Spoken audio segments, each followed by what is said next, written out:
Life and Wonderful Teachings of Shri Samarth Ramdas. The original name of Shri Samarth Ramdas Swami was Narayan Suryaji Pant Kulkarni, Thosar.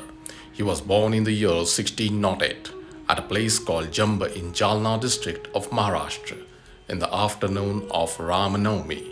Samarth Ramdas Swami's father's name was Suryaji Pant. He was a worshipper of sun god and used to recite Aditya Hridaya Stotra daily. He spent a lot of his time in worship. His mother's name was Renukabai. She was a distant relative of Saint Eknathji's family. She was also a worshipper of Surya Narayana. By the grace of sun god, Suryaji Pant had two sons, Gangadhar Swami and Narayan Samarth Ramdas. Samarth Ramdas Swami's elder brother's name was Gangadhar. When Narayan was 5 years old, his investiture with sacred thread was done. In his childhood, he loved sports, but he had learned writing, reading, accounts, and daily routine prayers at early stage. One day, Mother Renukabai said to Narayan, "You do mischief all day long. Do some work. How much your elder brother Gangadhar cares for his family." This thing stuck in Narayan's mind. After 2-3 days, this child left his mischief and sat in a room meditating.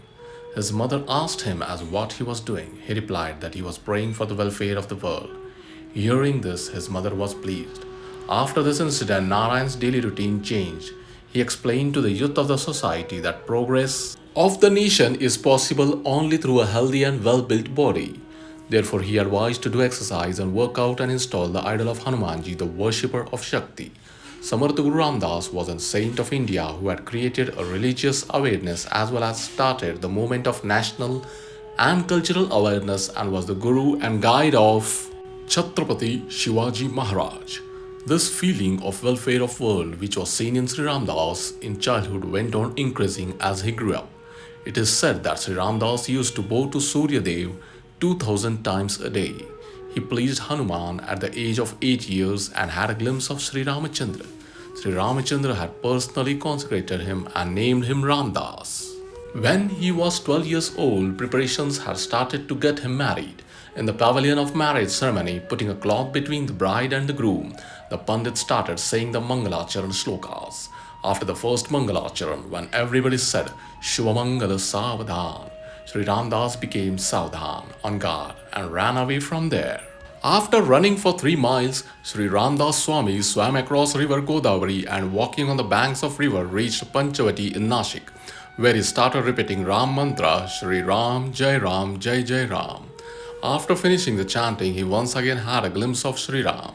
It is said that after giving him his darshan, Ram had ordered him to visit all the pilgrimages and then, during his journey, whenever he went, he established a mutt, a monastery at each place and in each mutt appointed one of his disciples as the head of the monastery.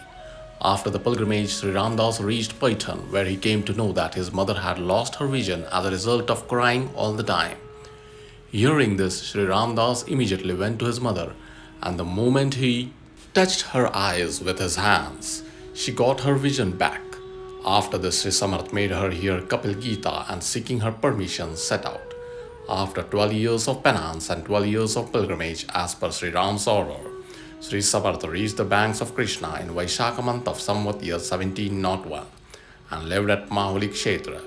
A renowned saints came to meet him. After some time, Sri Ramdas came from Mahuli to Kanhad and 5 miles away from there. Near Shahpur, he started living in a cave of a mountain. Sri Samarth built Pratap Maruti Mandir in Shahpur. Sri Samarth built 11 Maruti temples. He built Sri Ram's temple in Champavati. In 1702 Samvat at Mysore, Sri Ramdas announced the start of celebrating of the festival of Ram Navami. After this, celebration of Ram Navami started at other places also. This was like a new awakening for the society. During those days, Chhatrapati Shivaji Maharaj was trying to establish Maharashtra as Hindavi Swarajya. Hearing about the fame of Sri Samarth Ramdas, Shivaji Maharaj went to meet Swamiji at Kondavat Chasam and waited till evening but could not meet Swamiji. Later, Maharaj returned to Pratapgarh. Even in sleep, the same thought about meeting Samarth Ramdas Swami was revolving in his mind. A few days passed by in a similar way. One day, the longing to meet Samarth augmented so much that Shivaji Maharaj went to the temple of Bhavani Devi and at night he fell asleep in front of the Devi. That night he had a vision of the radiant form of Samarth Ramdas Swami wearing paduka, wooden slippers, a saffron robe, a japamala, chanting bills in his hand, and a crutch under his armpit.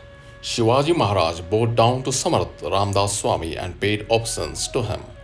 Ramdas Swami placed his hand on Maharaj's head and blessed him.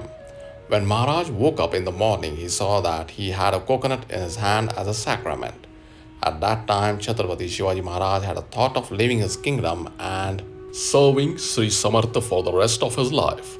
On realizing his thought, Samartha said to Maharaj, O king, follow the path of Kshatriya, warrior dharma.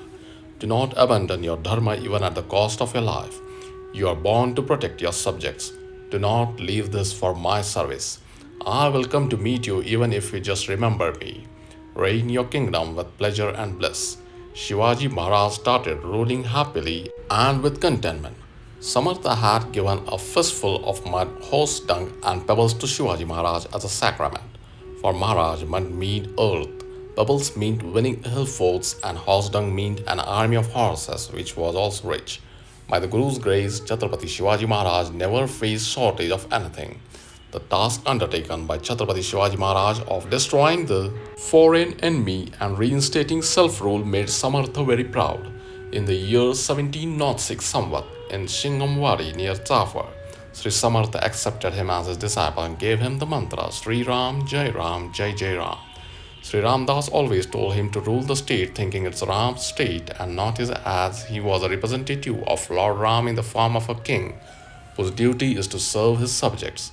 Sri Samartha had 1100 disciples, of whom 300 were women.